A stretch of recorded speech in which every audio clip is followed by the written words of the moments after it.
자, 여러분, 우리들은 지금 어제도 제가 이야기했지만은 한국의 여론조사 회사가 여론을 조사해서 발표하는 게 아니라 조작을 하고 있다고 그렇게 믿고 있습니다. 그러면 어떤 조작은 진실이고 어떤 조작은 가짜라고 믿어서는 되지 않고, 조작을 한다면 모든 것을 조작할 수 있다, 이렇게 봐야 되지 않겠습니까?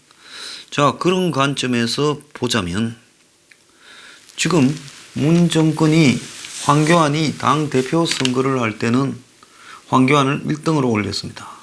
그리고 당대표 선거가 끝나고 좀 지나니까 곧바로 이제 이낙연이를 다시 또 1등으로 갖다 놨습니다. 자, 특정한 시기에만 황교안이 1등이고 또 끝나면 이낙연이 교체를 해요. 그래서 그러면 이낙연이 뜰 이유는 있었는가? 없었잖아요.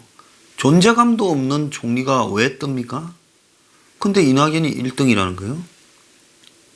그러면 도대체 황교안이 1등이었다라는 조사는 믿을 수 있으며 이낙연이 1등이라는 것도 믿을 수 있느냐?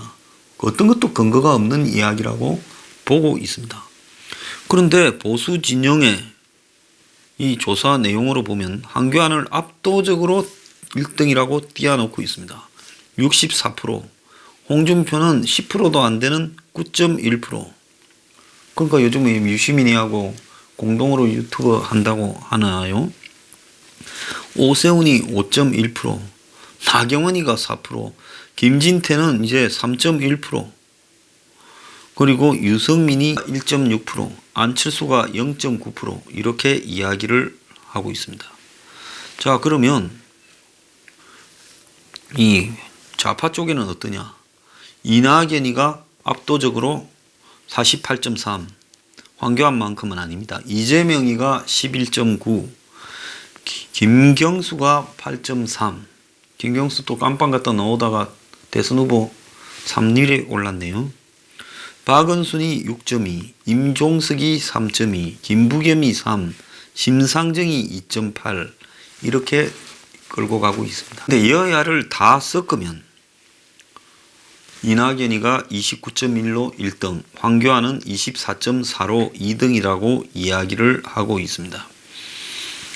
자, 그러면 이런 조사를 지금 RN서치가 했는데요. 리얼미터에서 해도 비슷하게 나오고 있습니다. 황교안은 한 행사장에 가서 이낙연과 대선 대결 아주 멋진 승부 될 것이다, 이렇게 말을 했습니다. 미안하지만은 두 사람 다 대선 대결에서 없을 가능성이 크다고 봅니다.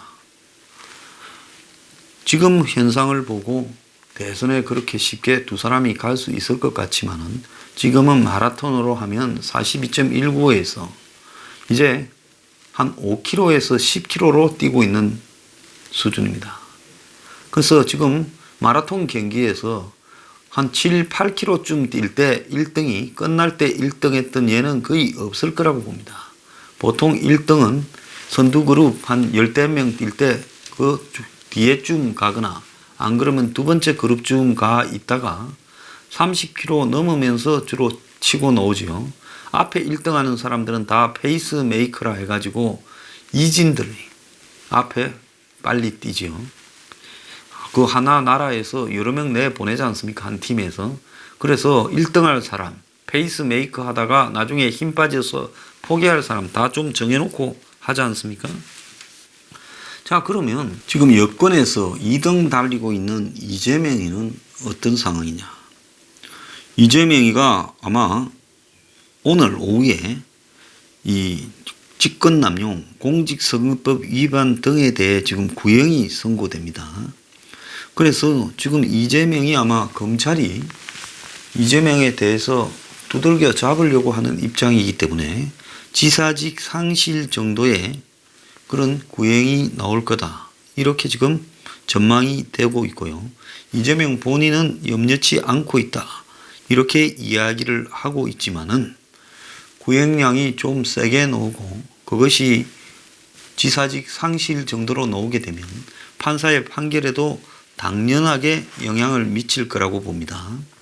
그래서 이재명이가 유죄가 확정될 때 직권남용 혐의는 이렇게 벌금일 때만 직위 유지 가능하고 그것이 벌금을 넘어서게 되면 이 옷을 벗어야 됩니다. 직권남용죄는 금고 이상의 형을 받으면 지사직을 유지할 수 없고 징역형에 대한 집행유예를 이렇게 받게 돼도 지사직을 잃게 됩니다. 자, 공직선거법 위반죄는 100만 원 이상의 형을 받게 되면 지사직을 상실하게 되어 있습니다. 자, 이재명 입장에서는 직권남용이 금고 이상의 형이 되고 선거법 위반 혐의가 100만 원 이상만 돼도 두 개 중에 어떤 게 하나라도 걸려도 지금 지사직을 상실하게 돼 있습니다. 본인은 지금 부인하고 있는데요. 이재명의 불행은 아마 문 정권이 지금 범여권의 주류가 아니라 아웃사이더, 아싸 출신인 이재명이 항상 부담스러웠고 이재명이 가지고 있는 선동력이 부담이 됐을 겁니다.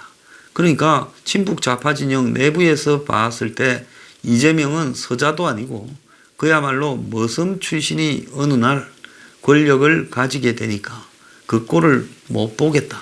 그런데 지난 대선에 문재인을 마치 삼성과의 연관성이 있는 양 이재명이 집요하게 물고 늘어졌고 그 대목이 아마 문재인의 시각에서 봤을 때는 매우 못마땅했고 저 인간이 나중에 내 후임으로 혹시 대통령이 되면 전 나도 잡아넣을 사람이다.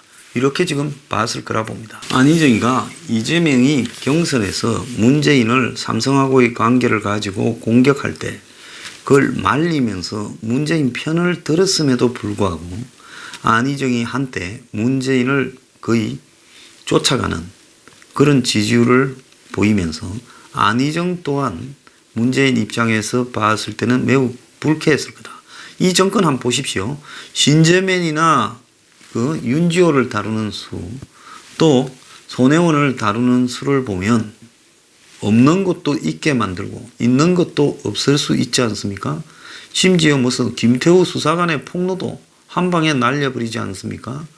못하는 게 없는 정권이 그 여자 문제 하나를 정리를 못해서 안희정이 지금 깜빵에 가도록 만들었겠습니까? 그래서 이 정권은 그런 이런 식은 죽 먹듯이 할 수 있는 정권이기 때문에 기본적으로 이재명은 지금까지는 잘 벗어났습니다만 앞으로는 아마 오늘 구형과 또 더 나아가서 앞으로 판사 판결통을 통해 정치적으로 제거될 위협이 매우 높아져 가고 있다. 특히 최근의 분위기가 이재명이 이제 눈 속에 출두해서 조사받고 싸울 때는 문준용이 거론하면서요. 그때는 문 정권이 좀 위기의식이 심화되어 갈 때였는데 이 사람들이 이제 위기를 일상으로 만들어버리면서 사실상으로 여권 내부에 이제 어떤 위기가 오더라도 다 극복해 가고 있고 전부 해결할 수 있다라는 자신감을 좀 보여줘 버렸어요. 여기에 한국당이 큰 잘못을 했다는 겁니다. 그러니까 지금 여권 내부에서 총선 이긴다고 보는 사람이 훨씬 많지 질 거라고 보는 사람이 별로 없고 다음 대선도 이긴다고 낙관적으로 보고 있다는 겁니다. 이 심각한 부분이에요. 자, 이러면서 이낙연은 뭐냐? 이낙연은 페이스메이커입니다. 문재인이 이낙연을 총리로 시키고 있지만은 문재인 성격의 이낙연이 대통령 되는 부분을 바라지 않을 겁니다. 왜? 그 사람이 자기 속을 잘 안 드러내지 않습니까? 그러니까 문재인 앞에서 이낙연이 굽신거리고 또 굉장히 조심하면서 존재감도 없는 총리를 하고 있지만은 저 속에 뭔가 들어앉아서 언젠가는 나를 향해서 칼을 들이밀 수도 있다. 이런 생각을 이낙연에 대해서 하고 있을 거라고 봐요. 그럼 왜 이낙연을 총리를 계속 시키느냐? 그거는 호남이니까요. 지금 문정권 입장에서 호남을 따둑거려 놔야 자기 텃밭이 유지되지 않습니까? 그런데 다음 총리를 하더라도 호남을 해야 될 건데 그러면 호남 총리 자르고 또 호남을 하고 이렇게 하는 번잡스러움이나 또 여러 가지 우려점보다는 그냥 이낙연이가 그냥 있는 듯 없는 듯 비 맞추면서 호남 대표성을 상징하고 있으니까 그냥 그대로 둔다 이렇게 해석하는 것이 맞다고 봅니다. 이낙연은 내년 총선에 아마 출마하라고 할 거고 총선 출마가 되면 다시 당으로 돌아가겠지만은 이낙연이 돌아간 당은 이낙연이 이제 움직일 수 있는 그런 당이 아니라 내년 총선을 통해서 문재인은 아마 3선 이상 중에 친문이라고 확고한 색깔을 드러내지 않는 사람, 그리고 한두 번이라도 친문에 대해서 비판적이었던 사람, 더 나아가서 이쪽인지 저쪽인지 잘 모르는 사람, 이런 사람들은 싹 다 정리할 거라고 봅니다. 그렇기 때문에 이낙연이 거기 가서 국회의원이 됐다 하더라도 실질적으로 할 수 있는 일이 별로 없을 것이다. 결국 당을 친문화 만들어 놓고 결국 문재인은 자기가 누구 밀으라 하면 당이 그 사람을 당선시키는 형태로 대선 후보를 내게 될 겁니다. 자, 이 속에서요, 이해찬이가요, 아주 건방진 소리를 했죠. 황교안에게 장외 투쟁을 그렇게 하는 게 아니다.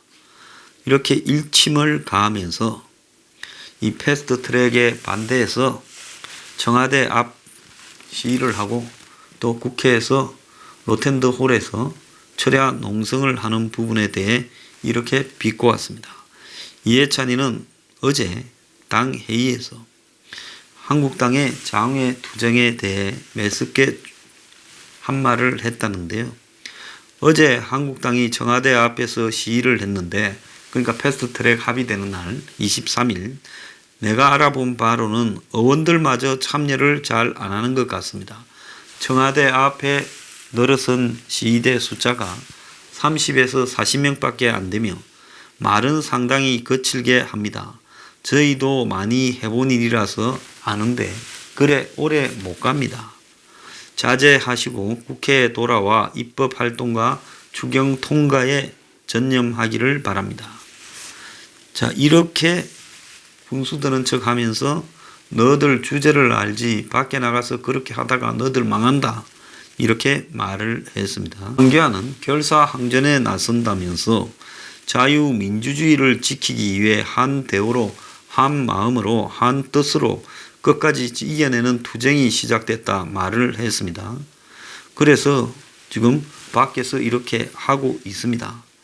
그런데 이 이해찬은 22일에도 황교안의 문재인의 김정은 대변인이라는 발언에 대해 정치 그렇게 하는 게 아니라고 비판을 했어요. 발언이 도를 넘고 있다. 제가 그랬지 않습니까? 제안한 하에 발언만을 했다. 이것도 엄살이에요. 어떻게 야당 대표가 문재인을 가리켜 김정은 대변인이라고 할 수 있냐.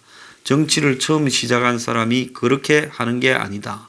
이 문에서 막장으로 끌려내려고 하느냐. 다시 한번 그런 발언하면 용납하지 않겠다라고 말을 했습니다.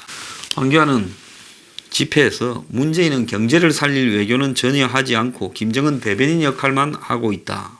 대통령이 대북 제재를 풀어달라고 사방팔방 구걸하고 다니는데 대한민국 자존심은 어디에다 팔아놓았나. 이렇게 말을 했습니다. 자, 이해찬의 말이 엄청나게 건방지지요. 그야말로 건방져도 이렇게 건방질 수가 없는 말을 하고 다닙니다. 어떻게 야당 대표를 향해 여당 대표가 이런 말을 하고 있습니까? 그러면 이들은 뭔 자신감에 이러는 거냐? 그러면 지금 한번 보십시오. 이낙연도 아니다. 이재명도 아니다. 김경수도 뭐 깜빵 저렇게 나왔지만은 되겠어요? 김경수도 아니다. 그러면 문재인은 누구를 만들려고 저렇게 있는 사람 다 죽이고 꿍꿍이를 가지고 있느냐. 이제 그게 우리의 좀 주 관심사인데요. 제가 봤을 때는 친문 핵심 진영에서 PK 지역의 대선 후보를 만들 수밖에 없다고 봅니다. 그래서 보수 진영에서 봤을 때는 조국이 나오면 그거 별거 아니다. 밟아들이면 된다. 우습게 생각을 하죠. 그런데 문재인은, 노무현은 사실은 대통령 나오기 전에는 뭐 정치적 비중이 이런 게 있었습니까? 우스운 사람이었죠. 물론 조국이 그런 사람들보다 나은 점도 있고 못난 점도 있지만은 어쨌든 문재인이 지금 이 판을 이렇게 썰어버릴 카드를 위해 사전 정비를 하고 있고, 그 정비 중에 하나가 지금 여권 내 대선 후보를 정리하는 거다. 그리고 더 나아가서 지금 황교안에 대한 집중적인 견제와 압박을 하고 있다. 근데 그 부분이 황교안이 너무 무서워서 그렇게 한다, 그렇게 생각하지 말길 바랍니다. 왜? 계속 누르는 거죠. 우리가 이렇게 정해놓은 틀로 가는데 네가 튀는 거는 여기까지만 용서하는데 그 이상을 튀면 너 그냥 안 둔다고 협박하고요. 그리고 세월호니 기막이권을 갖고 와서 계속 누릅니다. 이거는 이 맛배기용이다. 너 더 튀면 한계를 벗어나면 이게 아니고 당겨 놓는다. 이런 식으로 하고 있어요. 그러면 황교안 대표는 어떻게 해야 되겠습니까? 이걸 조기에 그냥 밀어버려야죠. 그래, 있는 거 갖고 다 한번 죽여봐라. 너네들의 설정해 놓은 한계를 벗어나서 내 할 말을 신랄하게 다 해볼게. 이 도둑놈들아 하고 진짜 다 해버려야 됩니다. 그래서 석탄, 정제유, 밀수, 그리고 우리들 병원 이야기도 하고 문다의 이야기도 한번 해보세요. 잡혀갈까 겁납니까? 아니, 야당 대표가 잡혀가면 영광이라고 하고 가야지요. 그래서 이들은 지금 대선 후보 조사에서 나오는 거는 전부 여야 공작용이고, 그야말로 황 대표를 겁을 주면서 내년 총선까지 모든 정치 공작을 다해서 현 한국당을 밟아버리려고 이렇게 하고 있고, 그래서 자꾸 밟으면요, 이제 나중에 보수 지지층에서 지금 뭐 교회 다니는 사람들, 한국당의 당원들 황 대표 지지하지만요, 자꾸 밟아버리면 어떻게 느끼겠습니까? 저게 대표가, 제가 남들보다 한 6개월쯤 빨리 말을 해서 욕을 주로 많이 먹지만은 6개월쯤 지나면 저게 대표가 이렇게 될 거예요. 그게 총리 잘하는 능력과 대한민국의 법무장관 잘하는 능력, 그 별거 아닙니다. 시켜주면 다 해요. 왜? 하는 일이 별로 없는 부분이기 때문에. 위에서 다 시키는 대로만 하면 되는 자리이기 때문에 능력이라는 게 별로 필요 없어요. 이낙연이도 그렇게 증명을 하고 있지 않습니까? 그거 아무것도 아닌 거예요. 그러면 이제 정치판에 왔으면 총리나 법무장관대로 그때 하던 대로 하면 정치는 실패합니다. 자, 기회 못이 바뀌게 이야기를 진짜 교섭비도 안 받고 해줬어요. 어제 이미자 의원과 문희상 충돌 이후에 성추행 시비가 있었지요. 한국당의 여성 의원하고 여성위원회 소속 당원들이 국회에서 하얀 장미를 들고 국회의장 사퇴하라고 외쳤습니다. 지금 화면에 나갑니다. 어디서 많이 보던 이런 장면이죠. 과거에 한명숙이가 재판하고 이럴 때 보면 여자들이 이런 거 들고 꽃을 들고 백합이었죠, 그때. 순수 무슨 이런 걸 상징한다면서 법정 앞에서 들고 있었던 모습이 생각이 납니다. 손혜원이가 한 말 중에 유일하게 맞는 말이 한국당의 창의력이 부족하다.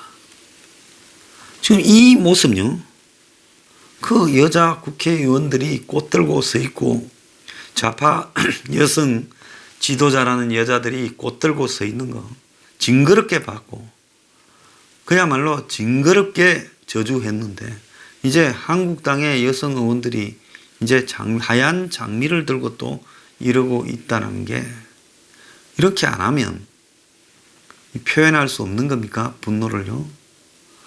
왜 좀 머리를 쓰지 않고 이제 이런 모처럼 하는 데모조차도 지금 좌파들이 해놓은 걸 카피하면서 합니까?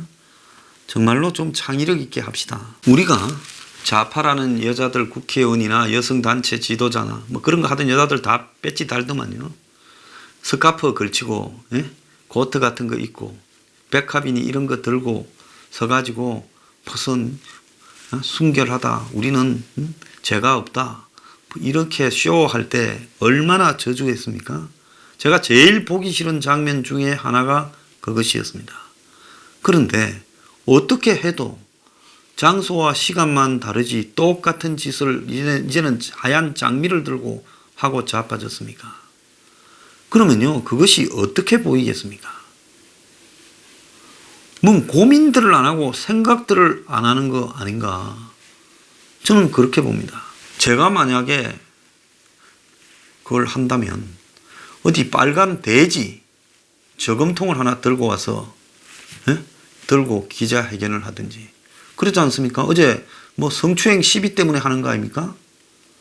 그러면 상대에게 그야말로 은유적인 모욕을 가하고 그리고 대중들에게 뭔가를 느끼게 할 수 있는 아이템을 들고 하면 되지 않습니까? 탐욕을 상징하고 욕망을 상징하는 이렇게 돼지, 그것도 무슨 빨간 돼지나 이런 걸 들고 쫙 들고, 그럼 돼지가 뭘 상징하냐 물으면 누가 이미자 어원을 이렇게 했느냐 이렇게 말만 해도 되는 거 아닙니까? 그래서 참 진짜 한심합니다. 그래서 지금 문재인이 여론조사판을 상당히 가짜 후보를 내세워 끌고 가고 있고 진짜 될 만한 사람들은 하나씩 하나씩 정리해 가고 있고 김경수도 끝났습니다. 그래서 실제로 이제 안희정이 끝났고 김경수 끝났고 그리고 이재명도 쉽지 않을 거라 보입니다. 거기에 지금 박원순은 이제는 본인 스스로의 한계에 의해서 굳이 두들겨 잡지 않아도 저 밑에 처박혀 있습니다. 그러면 지금 여권에서 낼 수 있는 부분은 조국이나 유시민이나 이제 이런 영남 후보 호남 지원 카드 이런 부분이 제일 유력할 수밖에 없다. 아니면 지금까지 드러나지 않은 새로운 또 인물을 이렇게 들이밀 수도 있겠지요. 분명히 우리만 모르지 쟤들은 대선까지 다 사람 정해놓고 그렇게 만들어가기 위한 지금 단계를 밟고 있을 뿐이다. 그렇게 생각이 듭니다. 그런데 우리는 눈앞에 보이는 것을 다 적이라고 보고 거기만 총을 쏴대고 있다가 나중에 뒤에서 총 맞을 수 있다는 겁니다. 그래서 1등이니 2등이니 무슨 이낙연과 무슨 훌륭한 대결이 될 거라니 이런 소리 함부로 하는 게 아닙니다. 기어코 문희상이 지금 사법개혁 특위에 오신환을 바꿔달라는 바른미래당 지금 민주당하고 붙어 먹었지요. 계략에 따른 이 오신환 교체를 이 사보임을 사인을 했습니다. 병원에 누워가지고 병원에서 이 사보임 신청을 결재했다고 합니다. 자, 사보임을 여태 이렇게 불허한 적이 없었다. 이런 핑계하에 오신환을 지금 문정권의 계략에 협조하는 바른미래당 최이배로 교체해달라는 김관영 바른미래당 원내대표의 요구를 이 팩스로 지금 국회에 제출했는데 문재인이 이를 허가했다고 합니다. 이 정권요, 지금 한국당의 이 저지 국회에서 농성을 하면 뭐 하려 농성합니까? 이런 걸 못하도록 농성해야 되고 문희산이 병원에 가면 멀리서 팩스로 결제할 거나 이런 부분까지도 다 이렇게 염두에 두고요. 이 전선을 끊는다든지 뭐 이런 어떤 부분을 통해 처절한 투쟁을 해야 되는데 그냥 밖에서 농성하고 그냥 거기 집에서 자느니 그냥 밖에서 잔다. 그 사법개혁 특위, 정치개혁 특위 할 때까지 농성한다 해놓고 2박 3일 농성하면서 얻은 건 뭡니까? 문희상이 병원에 입원시켜주고 병원에서 결제하게 해줬습니까?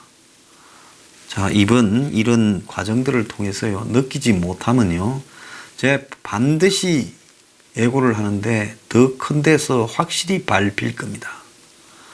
정신 차리든가 말든가 알아서 하십시오.